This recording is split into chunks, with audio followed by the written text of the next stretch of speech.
উপকার হয়ে তাকে টাকা হাতিয়ে দিয়েছেন তার দাদি 500 টাকা এবং হুজুর আমাদের দিয়েছেন 200 টাকা। এরপরে তার দাদা হাতেম আলী দিয়েছেন 500 টাকা। আমরা সকলে তাদের জন্য দোয়া করব, আল্লাহ তাআলা যেন তার ভবিষ্যৎ আরো উজ্জ্বল করেন। তো এই পর্যায়ে আমাদের মেহমান উনি কথা বলবেন, আমরা সকলে গুরুত্ব সহকারে শুনবো। হযরত মাওলানা শহীদুল্লাহ সাহেব, টাঙ্গাইল ডিস্ট্রিক্টের নুরানি প্রধান হযরত মাওলানা শহীদুল্লাহ সাহেব, আমরা সকলে ওনার নসিহতমূলক কথাগুলো খুব গুরুত্ব সহকারে শুনবো। আলহামদুলিল্লাহ, পাহাড়ি বাঘের গর্জন শুনলাম, এটা বলতে চাইছিলাম। কারণ আপনারা জানেন, কালকে বয়ান করছে আমার মসজিদে যে মক্কায় আবু জেহেলকে দাওয়াত দেওয়ার জন্য নবীজি অনেকবার গেছেন।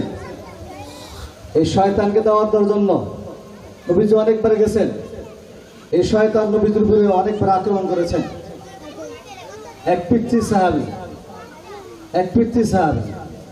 7-8 বছরের, সে বলতেছিলেন, ইয়া রাসূলুল্লাহ, এবার আমাকে অনুমতি দেন, আমি আবু জেহেলকে দাওয়াত পৌঁছাবো। আপনাকে সে আঘাত করে আমার সহ্য হয় না, আমাকে অনুমতি দিলে আপনার পরিবর্তে আপনার পক্ষ হইয়া আমি তাকে দাওয়াত দেব। কিছু দাওয়াত দিতে গেছিলেন।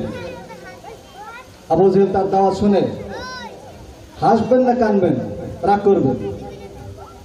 পিচ্চি খরগোশ বাঘের কাছে দাওয়াত নিয়ে এসেছে, গোস্বায় সে লাল হয়ে যাচ্ছে। রাগে গোস্বায় তাকে থাপ্পড় মেরেছে।